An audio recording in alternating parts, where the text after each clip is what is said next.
বন্ধুরা, নতুন একটা রান্না নিয়ে তোমাদের সামনে চলে এসেছি। খাসির চর্বি দিয়ে ঘুগনি, দারুণ খেতে, জানেন তো? তোমরা যদি পারো এভাবে একবার বানিয়ে খেয়ে দেখো, খুব সুন্দর লাগে। রাতে রুটির সাথে এত ভালো লাগে খেতে যে কি বলবো তোমাদেরকে। আমার তো খুব ভালো লাগে, মাঝে মধ্যেই আমি বানাই।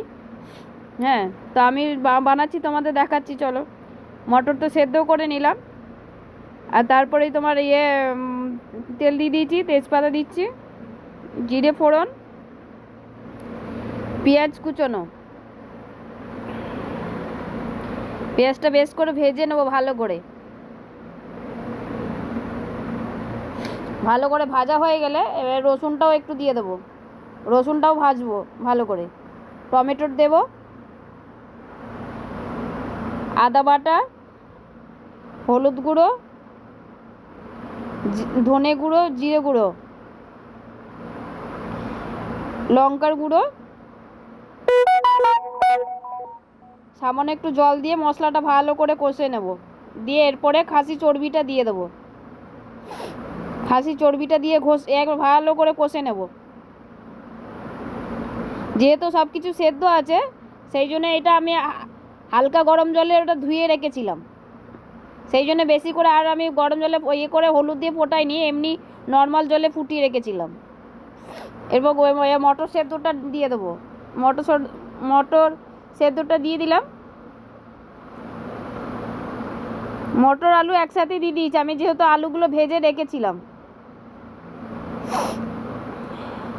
সামান্য অল্প একটু জল দিয়ে দেবো, একটুখানি গরম মশলা দেব,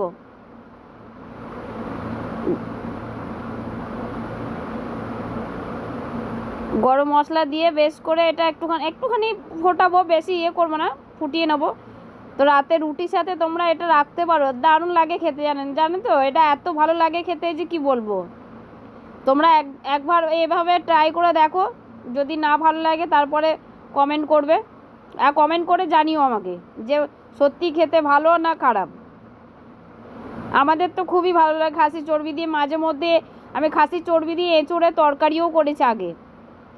এঁচোড়ের তরকারি করেছি, পটলের তরকারি করেছি।